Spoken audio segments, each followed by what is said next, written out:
e nós vamos conversar com o cientista político e professor da PUC de São Paulo, Pedro Fassoni Arruda. Bom dia, Pedro. Nesta quinta-feira, Olá, bom dia. na TVT.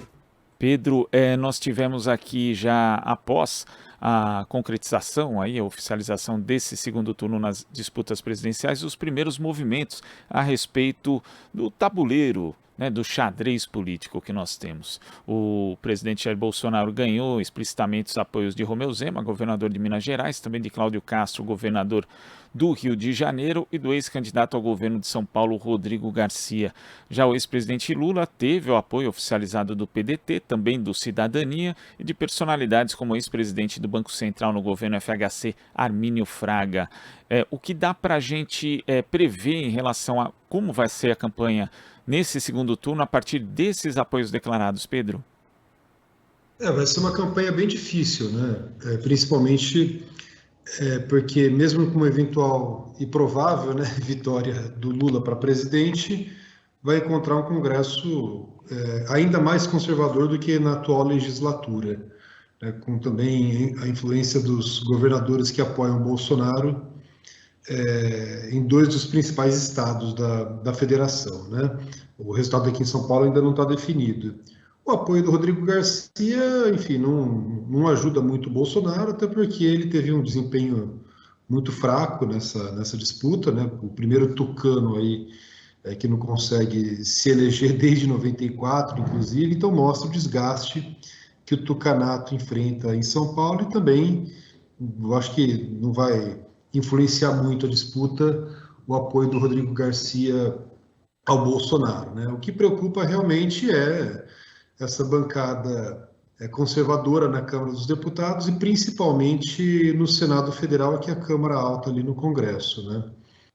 Agora, no caso específico do candidato ao governo, Rodrigo Garcia, né, a gente vê um encolhimento muito grande do PSDB de uma forma geral, com redução inclusive da bancada dos deputados federais, também estacionando ali na bancada no Senado e não indo para o segundo turno de uma eleição, aliás, não indo não, né, não elegendo, na verdade, o governador de São Paulo, sem ir sequer ao segundo turno pela primeira vez desde 1994. E a posição do candidato já provocou um racha, né, porque Aloysio Nunes veio dizer que é uma posição constrangedora, né, apoiar Jair Bolsonaro, outros membros do PSDB também se manifestaram.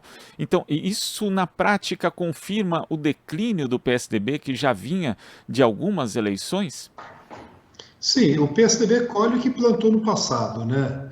Ou seja, teve posturas extremamente conservadoras, quando não reacionárias, apoiou o golpe em 2016 contra a presidenta Dilma, defendeu a contra-reforma trabalhista, entre outras medidas bastante impopulares, né? Teve um desgaste muito grande também do partido no governo de São Paulo, por conta de diversas denúncias de corrupção envolvendo roubo de merenda escolar, cartel do metrô, construção do Rodoanel, entre tantas outras coisas. Então, enfrenta um desgaste muito grande, tanto no plano estadual quanto no plano federal. O candidato tucano na última eleição foi o Geraldo Alckmin, né, teve um desempenho muito fraco, acabou saindo do partido e quem lhe sucedeu também não teve um bom desempenho. O próprio fato do PSDB não ter lançado candidatura própria à presidência da República dificulta também, né, a eleição de uma bancada no Congresso Nacional. Então, isso também mostra esse encolhimento. Então, o PSDB, que chegou a eleger cerca de 100 deputados federais no governo Fernando Henrique Cardoso, hoje tem um pouco mais de 10 deputados federais. Então, um partido que se torna praticamente inexpressivo no Congresso Nacional, né? E essa direita liberal, também chamada de direita tradicional no Brasil, acabou sendo também tragada pela direita fascista, pela direita bolsonarista, pela bancada da bala, pelos fundamentalistas religiosos, pelos setores mais reacionários da sociedade brasileira, né? Então, na verdade, o PSDB acaba colhendo justamente aquilo que plantou no passado. E falando em colher o que plantou, Pedro, ontem um vídeo do presidente Jair Bolsonaro numa loja maçônica acabou viralizando na internet, né? E muitas pessoas, inclusive, causando mal-estar, porque alguns setores de igrejas neopentecostais têm uma resistência bastante grande à maçonaria, lojas maçônicas, mas isso evidencia que, na verdade, tudo aquilo que Bolsonaro acabou plantando aos poucos com a sua campanha, essa mistura de religião e política, em determinados momentos e algumas situações, pode acabar se voltando contra ele, Pedro? É prematuro dizer, né? O Bolsonaro já fez tantas coisas absurdas, né? Tantas declarações é, defendendo torturadores, a ditadura militar, né? Responsável direto aí pelo genocídio de quase 700 mil pessoas no auge da pandemia, e ele também nunca foi muito coerente ao longo de toda a sua trajetória política. Mudou diversas vezes de partidos políticos, né? Reviu posições no terreno da economia, se tornou, né, um neoliberal em vez de um estatista, como foi no passado. Então, né, a trajetória política do Bolsonaro era marcada aí por esses vai-e-vens, né, por esses zigue-zagues, né? Então é difícil, né, ver até que ponto, até porque os próprios evangélicos que apoiam, esse setor da igreja evangélica, diga-se, né, que apoia o Bolsonaro, também não é caracterizado pela coerência. Então já vimos aí, inclusive, alguns pastores tentando passar um pano, né, como a gente costuma dizer, nessas declarações que o Bolsonaro fez no passado em relação à igreja, à maçonaria, né? Agora, nesse aspecto, justamente por conta disso, né, dos pastores que apoiam Bolsonaro estarem reagindo, não significa que a campanha acabou sentindo e também, de uma certa forma, essa não é uma das raras vezes em que Bolsonaro não pauta o debate, mas tem que ir para a defensiva, para um debate que não foi, para um debate, uma questão que, na verdade, não surgiu da própria vontade dele, Pedro? É verdade, é bem pontuado. A própria reação, né, o fato de algumas pessoas virem em público, né, gravarem vídeos, por exemplo, para defender o Bolsonaro, significa que eles sentiram bastante o impacto. Então, isso pode trazer algum resultado, né? Eu acho que a gente poderia também, inclusive, esperar as primeiras pesquisas aí de intenção de voto para o segundo turno, né?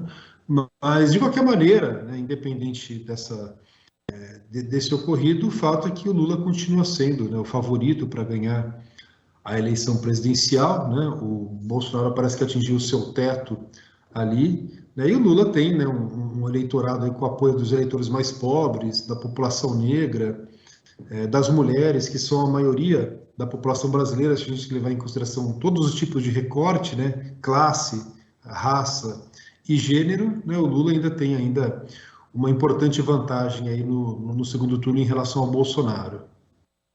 Agora, Pedro, quando a gente observa o mapa eleitoral do Brasil, vê ali que o ex-presidente Lula teve uma vitória bastante expressiva no Nordeste, como já era esperado, também em uma boa parte da região Norte e em parte do Sudeste, também notadamente no estado de Minas Gerais, mas acabou perdendo em São Paulo, de uma forma geral, no Paraná, em Santa Catarina e também no Rio de Janeiro, com variações, obviamente, a derrota em São Paulo e Rio de Janeiro foi menor do que, por exemplo, no Paraná, que também é bem menos populoso que esses outros dois estados. Agora, quando a gente se detém em São Paulo, por exemplo, o ex-presidente Lula perdeu no estado por 47-40, mas na capital ele venceu por 47 a quase 38, uma diferença de mais de 9 pontos. Isso denota que não só o Sudeste deve ser uma região crucial, mas também o interior desses estados, em especial de São Paulo, devem ser decisivos para essa eleição no segundo turno? Sem dúvida. O interior de São Paulo, que até pouco tempo atrás foi o reduto do tucanistão, agora representa o principal reduto do bolsonarismo, junto com os estados do sul do Brasil, né? Então tem que fazer esses diferentes recortes mesmo para entender a complexidade desse cenário eleitoral. Então a disputa vai ser travada principalmente, e o próprio Bolsonaro já fez, logo após a divulgação do resultado, uma declaração nesse sentido, né, que vai focar quase metade do tempo de campanha dele nesses estados do Sul e do Sudeste. É importante também levar em consideração, né, que o Lula, por muito pouco, não venceu a eleição no primeiro turno, faltou 1,5 ponto percentual aproximadamente, e se fosse mantidas as previsões, né, por exemplo, dos institutos o Lula teria vencido, porque em São Paulo ele tinha um empate técnico, mas ainda assim uma ligeira vantagem sobre o Bolsonaro.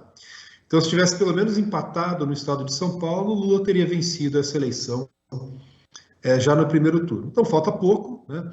É importante aí o Lula, enfim, não cair nessas redes de desinformação, de fake news, né? O Bolsonaro vai fazer de tudo para se manter no poder, né?